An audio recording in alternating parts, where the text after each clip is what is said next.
Hi viewers, welcome to our channel. So ఫైనల్‌గా తెలంగాణలో మంత్రివర్గ విస్తరణ అయితే జరిగింది. ముగ్గురిని మంత్రివర్గంలోకి అయితే ఇవాళ తీసుకున్నారు. అయితే దీనిపైన కాస్త భిన్నాభిప్రాయాలు కూడా అంటే ఆశావాహులు ఎక్కువగా అసంతృప్తిగా కూడా ఉన్నారు. అంటే రేవంత్ రెడ్డి గారు కూడా తన సన్నిహితుల్ని కూడా మంత్రివర్గంలోకి తీసుకురాలేకపోయారని కూడా కొంత వినిపిస్తూ ఉంది. అయితే ఈ నేపథ్యంలోనే ఇప్పుడు ఆశావాహుల్ని బుజ్జగించే పనులు కాంగ్రెస్ మొత్తం కూడా ప్రయత్నాలు చేస్తుంది. వాళ్ళతో మీటింగ్‌లు ఏర్పాటు చేస్తున్నట్టుగా కూడా తెలుస్తుంది. ముఖ్యంగా రాజగోపాల్ రెడ్డి గారు రాజీనామా అంటూ వార్తలొస్తున్నాయి. విజయశాంతి గారు రాజీనామా అంటూ వార్తలొస్తున్నాయి. మల్రెడ్డి గారు రాజీనామా అంటూ వార్తలు. ఈ విధంగా అయితే వాళ్ళ గురించి రావడం చూస్తున్నాం. మరి సో ఈ మంత్రివర్గ విస్తరణ, ఈ రాజీనామాలు దీనికి సంబంధించి డిస్కస్ చేయడానికి ప్రెజెంట్ మనతో పాటు సీనియర్ జర్నలిస్ట్ అరవింద్ కొల్లి గారు ఉన్నారు. వారిని అడిగి తెలుసుకునే ప్రయత్నం అయితే చేద్దాం. సార్ నమస్కారం సార్. నమస్కారం. సో ముగ్గురినైతే మంత్రివర్గంలోకి తీసుకున్నారు సార్. మరి ఆశావాహులైతే అసంతృప్తిగా అయితే ఉండడం చూస్తున్నాం. మరి వీళ్ళని బుజ్జగించే పనిలో ఇప్పుడు కాంగ్రెస్ పడిపోయింది. అయితే కొంత మేరకైతే వినిపిస్తుంది. ఇప్పుడు రాజీనామా చేసే ఆలోచనలో ఉన్నారు అంటే రాజగోపాల్ రెడ్డి గారు. మనకి కాంగ్రెస్ పార్టీ అధికారంలో ఉండి మన దగ్గర దాదాపు చాలా కాలం అయింది కాబట్టి, 10 ఏళ్ళు పైగా అయింది కాబట్టి, మనకి అది కాంగ్రెస్ అసంతృప్తి ఈ రెండింటిని మర్చిపోయాం మనం. ఇప్పుడు మళ్ళా కాంగ్రెస్ అధికారంలోకి వచ్చిన తర్వాత సుదీర్ఘకాలం తర్వాత దాదాపు 14 నెలల తర్వాత 15 నెలల తర్వాత మంత్రి పదవి మంత్రివర్గ విస్తరణ, మంత్రి పదవులని ఆశావాహులకు ఇవ్వటం, ఇట్లా దీని చుట్టూ ఒక రాజకీయం అయితే మొదలైంది. ఒకటైతే క్లియర్, మొత్తం ఉన్న ఆశావాహులను అందరినీ అకామిడేట్ చేయడం సాధ్యం కాదు. కానీ అదే సందర్భంలో అన్ని వర్గాలకి న్యాయం పాటించేలాగా, అన్ని వర్గాలకి గౌరవం ఇచ్చేలాగా మంత్రి వర్గం ఉండాలి అనేటటువంటి భావం ఏదైతే ఉందో ఆ భావానికి కూడా ఇవాళ న్యాయం చేయని పరిస్థితి అయితే క్లియర్గా కనిపిస్తుంది. గతంలో కూడా అదే కారణం బాగా విస్తృతంగా ఉంది. ముఖ్యంగా రాష్ట్రంలో ఒక ప్రధానమైనటువంటి కమ్యూనిటీ, సంఖ్యాపరంగా ప్రధానమైనటువంటి కమ్యూనిటీ ముదిరాజ్ వర్గానికి ప్రాతినిధ్యం ఇవ్వలేదు, కనీసం ప్రాతినిధ్యం ఇవ్వలేదు అంటూ బాగా విస్తృతంగా చర్చ జరిగింది. చర్చ జరగడంతో పాటు బీసీల్లో ముఖ్యంగా ముదిరాజుల్లో అసంతృప్తి ఛాయలు చాలా క్లియర్గా కనిపించినాయి.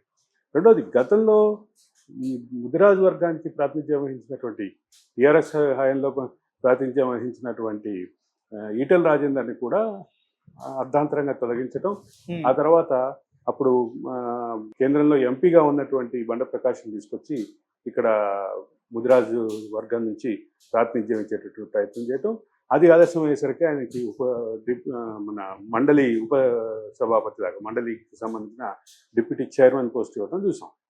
ఇట్లా జరిగినప్పటికీ ఆ వర్గంలో ఒక అసంతృప్తి అయితే బలంగా కనిపించింది. దాన్ని సాటిస్ఫై చేసేలాగా ఒక ప్రయత్నం జరిగింది. వాకాటి శ్రీహరిని మంత్రి పదవి ఇచ్చారు. అది దాంతో కొంత సంతృప్తి పడతారు అనేటువంటి వాదన పడింది.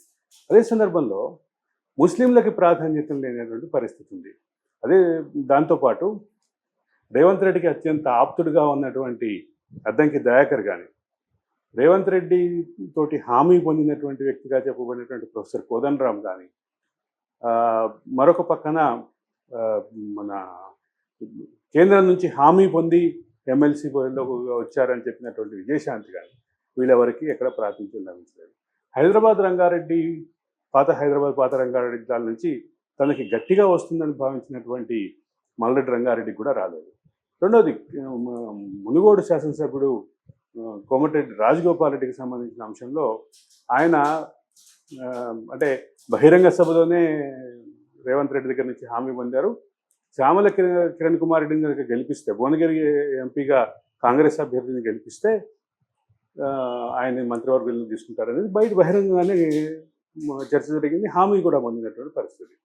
దాంతోపాటు వీటన్నిటితో పాటు మరికొంతమంది అంటే రేవంత్ రెడ్డికి అత్యంత ఆత్మీయుడిగా చెప్పబడేటువంటి ప్రేమసాగర్ రావు కూడా ఆశించారు, ఆయన కూడా రాలేదు. రెండోది, ఈసారి మంత్రివర్గంలో ఎస్టీల సంఖ్య పెరగబోతోంది అనే ఊహాగానం జరిగింది. దాని మేరకు ఆ ఎస్టీ ఆశావాహులు కూడా చాలామంది బయలుదేరినటువంటి పరిస్థితి ఉంది. వీటన్నిటిని ఎవరిని సాటిస్ఫై చేసే పరిస్థితి లేదు. ఇది చేయకపోగా తీసుకున్నటువంటి మూడిట్లో ఒక ఇద్దరు ఎస్సీ సామాజిక వర్గం నుంచి తీసుకుని ఒక మాదిగ సామాజిక వర్గాలకి బ్యాలెన్స్ చేయడానికి ప్రయత్నం జరిగిందని చెప్తారు. ఇది అట్లా ఉంటే అంటే ఇతర ఆర్థిక కారణాల కారణంగా వివేక్ని మంత్రి పదవి వరించింది అనేటువంటి వాదన కూడా చాలా బలంగా ఉంది. వీటన్నిటి నేపథ్యంలో ఇప్పుడు ప్రస్తుత పరిస్థితి కాంగ్రెస్ ఆశావాహులకి సంబంధించినటువంటి డిమాండ్లు, అలకలు, బుజ్జగింపులు ఇవన్నీ చూస్తున్నాం. ఒక అంటే నిజామాబాద్ జిల్లాకు చెందినటువంటి సుదర్శన్ రెడ్డి ఆయన చాలా కాలం మంత్రిగా ఉన్నారు. అట్లాగే రేవంత్ రెడ్డికి ఆప్తులుగా కూడా చెప్తారు. ఆయన మంత్రి పదవి రాలేదని అడిగితే ఆయన దగ్గరికి సాక్షాత్తు మీనాక్షి నటరాజనే వెళ్ళి బుజ్జగించాల్సిన పరిస్థితి ఉంది. రెండో పక్కన మల్లెల రంగారెడ్డి చాలా గట్టిగానే ఉన్నారు. కోమటిరెడ్డి రాజగోపాల్ రెడ్డి గట్టిగానే ఉన్నారు. ఆమెకి సంబంధించినటువంటి హోంమంత్రిగానే ఆమె ఊహించారు. ఎవరు మన విజయశాంతి, లేడీ సూపర్ స్టార్ విజయశాంతిని హోంమంత్రిగా చూడాలన్నటువంటి ఆమె అభిమానుల కోరిక తీరలేదు. వీటన్నిటి నేపథ్యంలో అసలు వాస్తవంగా మంత్రి పదవి వర్గంలో ఉన్న ఖాళీలు 6 అయితే 3 ఇప్పుడు ఫిల్ చేశారు. ఇంకో 3 ఉన్నాయి కాబట్టి ఈ 3 ఎవరిని ఎక్కడ ప్లేస్ చేస్తారనేది కూడా కొంచెం ఆసక్తిగా చూడాల్సినటువంటి అంశమే. అంటే ఇది ఓన్లీ సెకండ్ ఫేజ్, ఇంకో థర్డ్ ఫేజ్ ఇంకోటి కూడా ఉందా అనుకోవచ్చు. సెకండ్ ఫేజ్కే సంవత్సరంగా తీసుకున్నారు. ఇక థర్డ్ ఫేజ్ అంటే దాదాపు 5 సంవత్సరాల దగ్గరికి వచ్చేస్తుంది. అంటే ఇది మనం ఈజీగా మాట్లాడుకోవడానికి ఇట్లా ఉంటుంది. కానీ రాజకీయాల్లో అన్ని వర్గాలకి సమన్యాయం జరగాలి, అన్ని వర్గాలకి సమ ప్రాతినిధ్యం ఉండాలి అనే డిమాండు, దానికి తగినటువంటి ఆచరణ, ఈ రెండూ అయితే సీరియస్గానే అవసరం.